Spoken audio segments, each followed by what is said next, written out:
Eh, sudah bisa kita lanjutkan ya? Kita lanjutkan lagi.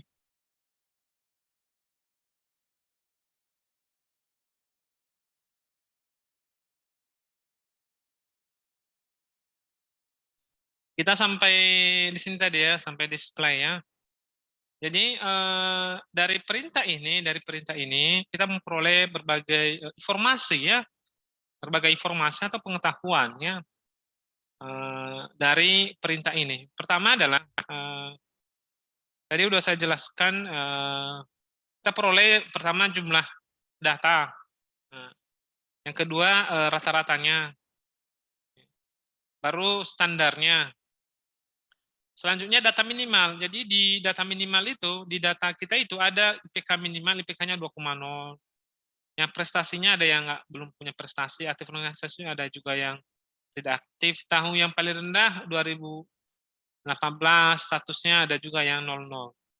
Begitu juga data yang paling tinggi yang IPK-nya ada 4,0, ada 1,0 berarti prestasinya ada, aktif organisasi 2019 dan 1,0 atau statusnya diterima. Jadi kalau ini 25% dari sini berapa? 50% dari sini berapa?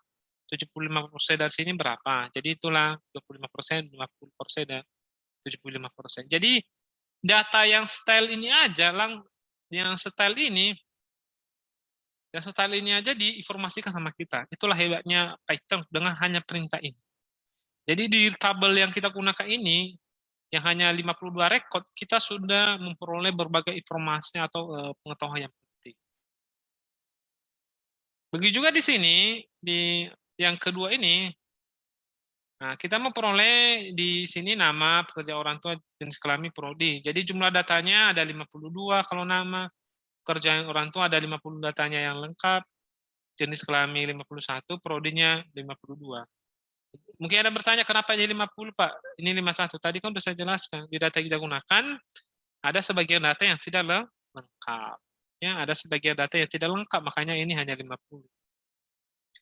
Unik. Ya, yang unik di sini adalah 51, berarti nama yang berbeda 51. SN Harahap 2 kali muncul. Makanya topnya siapa SM Harahap, frekuensinya 2, berarti 2 kali muncul. Jadi data kita itu yang bernama SM Harahap itu 2 kali muncul. Nah. Selanjutnya pekerja orang tua yang unik 7. Artinya yang sering muncul itu adalah 7 kali. Di pekerja yang lain misalnya wira swasta, polisi, PNS. Jadi pekerja orang tua yang sering muncul adalah ini 7. Jadi di sini 7 kali. Yang sering muncul itu petani sebanyak 27 kali muncul. Jadi di data yang kita gunakan tadi 52, petani di situ jumlah petani yang orang tuanya petani 27. Uniknya perbedaannya itu adalah ada sampai 7. Jadi jenis pekerjaan di pekerja orang tua itu ada 7.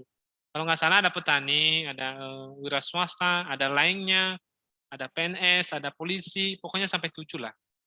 Makanya di semua sini 7. Jenis kelaminnya, jenis kelamin 51 datanya karena satu yang tidak lengkap jenis kelaminnya. Unik 2. Kenapa 2 ya? Jenis kelamin hanya 2 dong ya, laki-laki perempuan ya. Saya tidak menulis jenis kelamin yang lain di sini ya. Jadi makanya 2. Yang lebih banyak adalah laki-laki, berarti yang paling banyak jenis kelamin laki-laki daripada P.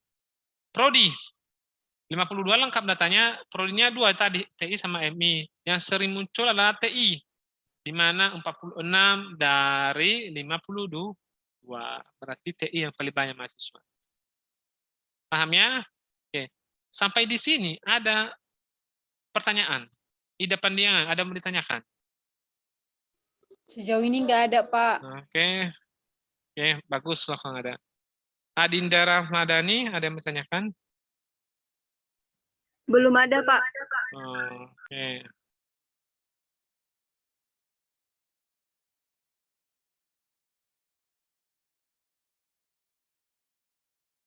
Jessica, Kristi, ada yang mau ditanyakan?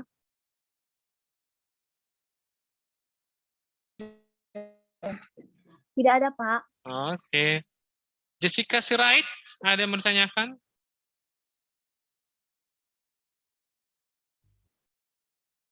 Sartika. Tidak ada, Pak.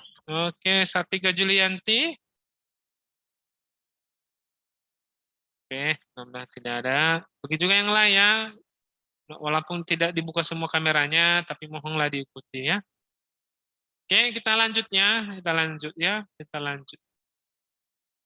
Oke, mudah-mudahan kalau sampai di sini udah dipahami berarti sudah hebat sekali. Ria Harahap, mau ditanyakan Ria Harahap? Oke. Oke, kita lanjut ke perintah selanjutnya ya. Oke, jadi ini perintah selanjutnya def code plot column. Return SB code plot X column data mahasiswa. Jadi ini perintah. Ini pendefinisian. Jadi definisikan dulu code plot. Ini code plot ini adalah bagian dari SB. SB tadi kan variabel dari Seaborn. Seaborn itu kan merupakan library untuk visualisasi data. Jadi kan hasilnya visualisasi graf ini kan. Jadi kita menggunakan SB lah di situ. Ya. SB itu merupakan variabel dari Seaborn. Di sini plot kolom berarti ambil kolom. Baru di sini SB sebagai library SB yang kita gunakan berdasarkan code plot.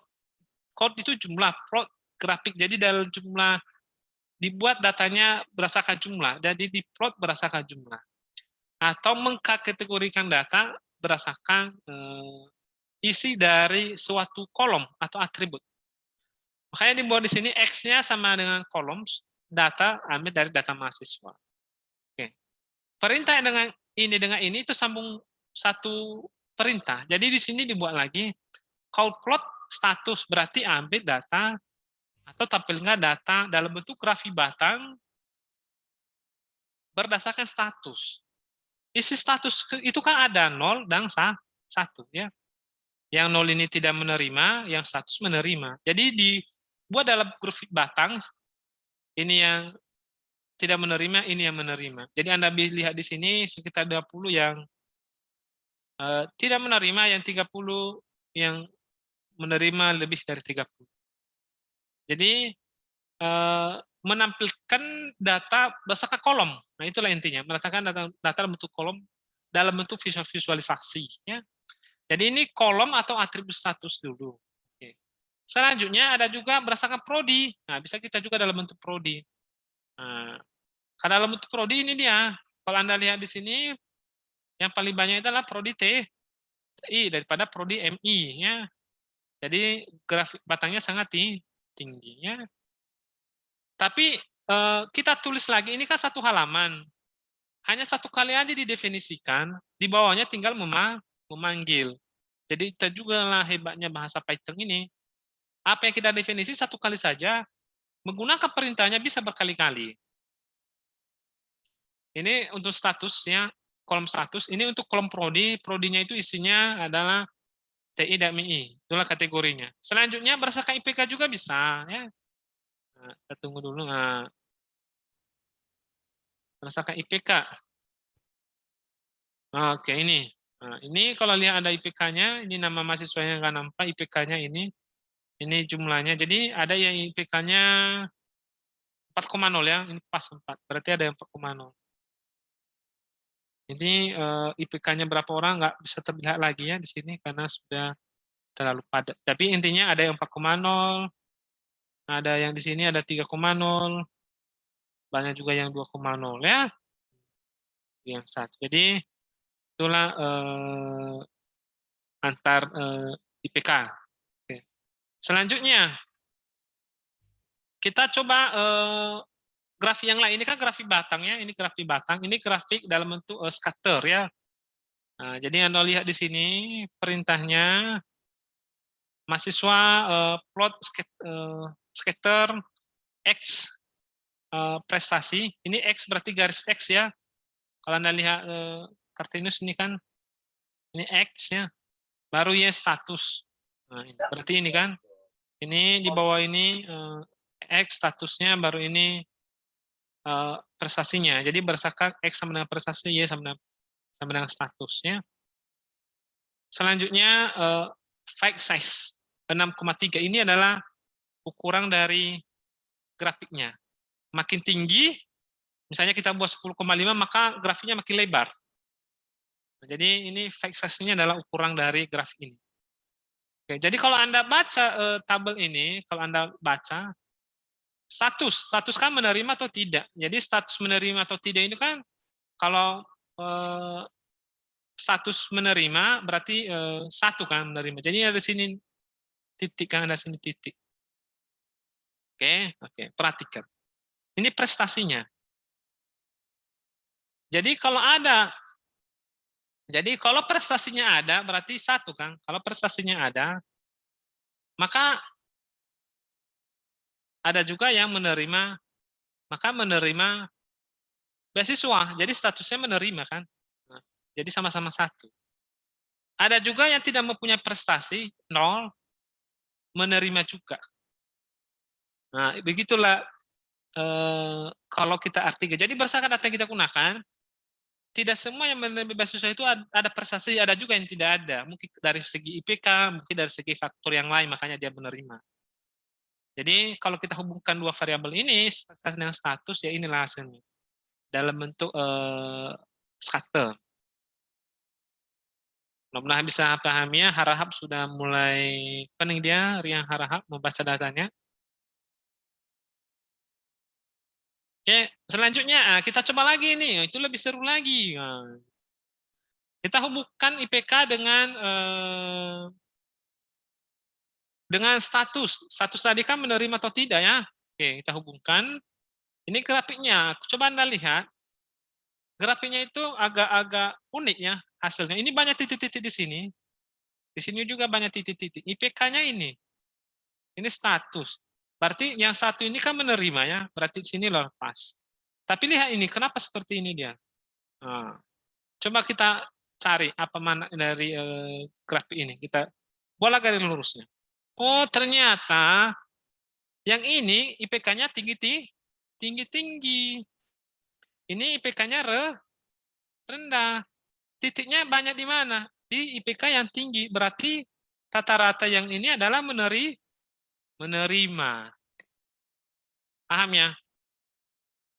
Menerima. Jadi kenapa banyak titik di sini, titik birunya? Karena IPK-nya kan yang tinggi-tinggi. Cobalah IPK-nya yang di bawah 3. Nah, ini di bawah 3, 2,9 sampai 2,0. Kan ini dia kan. Ini juga. Ini kan tidak menerima. Ini kan tidak. Makanya dia di sini. Jadi mudah-mudahan bisa dipahami ya. Jadi yang IPK-nya di bawah 3 arah sini, ini di atasnya kosong. Artinya yang mahasiswa yang IPK-nya di bawah 3, tidak ada yang menerima beasiswa. Hanya yang di atas 3. Ya, saya bagus lagi. Hanya di atas 3. Di bawah 3 kosong kan? Itulah arti dari grafik ini. Yang mudah-mudahan bisa dipahami ya. Oke, selanjutnya. Habis. Aduh, habis. Karena target pertemuan kita pada hari ini sampai di sini. Sebenarnya masih banyak. Kalau saya coba yang lain, saya coba ya. Karena saya lihat Anda semangat, tapi di pertemuan selanjutnya. Karena saya lihat Anda semangat, makanya saya coba yang telah saya praktekkan dan telah saya pelajari dengan sungguh-sungguh beberapa hari.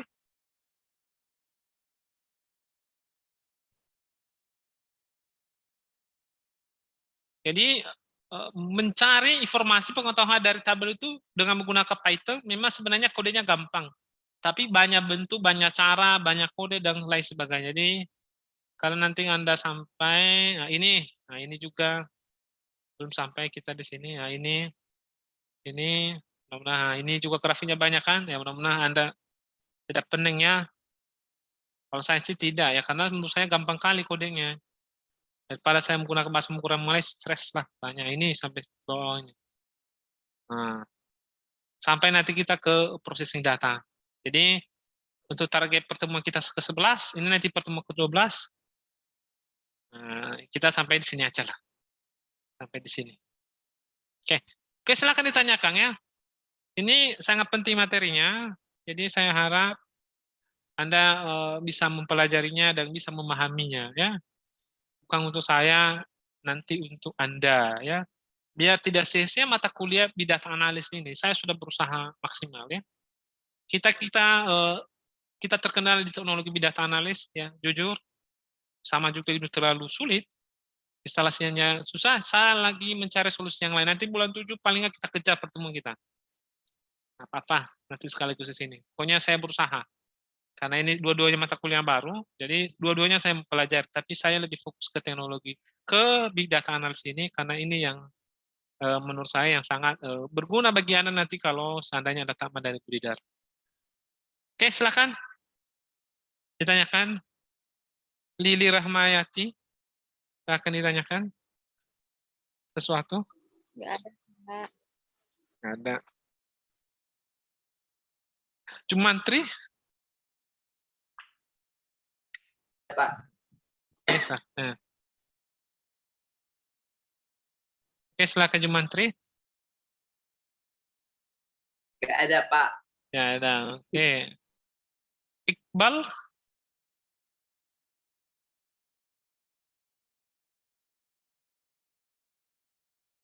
Ria Harahap? Silakan ditanyakan. Nggak ada, Pak. Paham? Ria, dipahami?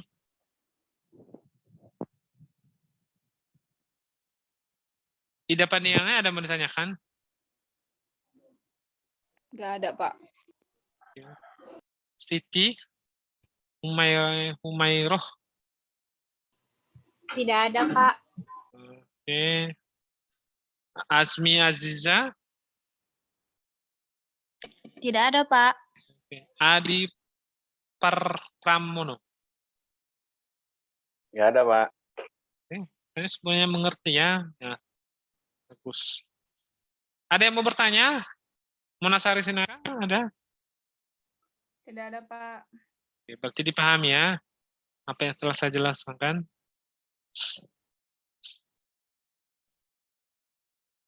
Jadi saya berharap ini dicoba. Nanti video pertemuan kita ini nanti saya upload di channel YouTube saya. Ya nanti silahkan kalau misalnya penjelasan saya masih kurang, nanti bisa lihat modul atau lihat juga nanti lihat lagi penjelasan melalui video ini. Nanti video ini saya upload di channel YouTube saya. Kalau misalnya ada yang tidak keberatan, silahkan di-subscribe ya. Anda tidak akan rugi, karena nanti yang saya upload di situ pasti materi-materi yang berhubungan dengan perkuliahan kita. Dan saya pastikan juga, ini materi hari ini pasti nanti bahan UAS kita, pasti. Jadi mohon dipahami dengan baik. Nanti mungkin buka kuis lagi, nanti saya kasih Anda cari sendiri datanya, olah sendiri, sampai datanya itu ada informasi, ada pengetahuan yang bisa kita gunakan atau bisa dimanfaatkan untuk berbagai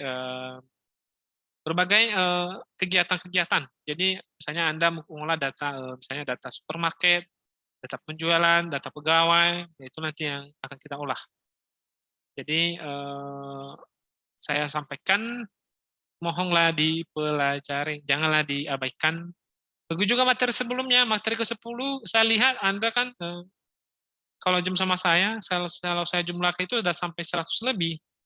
Tetapi yang lihat YouTube saya hanya 7 orang, 9 orang. Berarti yang masih belajar materi tersebut masih 9 orang. Tapi absensinya lengkap. Jadi saya lihat Anda lebih fokus ke absen daripada ke materinya ya. Jadi janganlah seperti itu. Absen sebenarnya nggak terlalu penting. Yang penting itu adalah ilmunya. Jadi lebih bagus Anda pelajari dulu YouTube-nya, baru Anda isi absennya. Jangan dulu absen Anda isi. Kalau isi absen Anda cepat, tetapi kalau suruh belajar payah gitu ya. Jadi itulah segitu aja pertemuan kita pada hari ini. Kalau memang tidak ada pertanyaan, mudah-mudahan semuanya dalam keadaan sehat. Selamat pagi menjelang siang, selamat sejahtera bagi kita semua. Assalamualaikum warahmatullahi wabarakatuh. Horas, Yahoo, maju, ahoy. Sampai jumpa. Terima kasih. Pagi, Pak. Oke, silakan diri. Pagi, Pak. Warahmatullahi wabarakatuh. Menjumpa, Pak.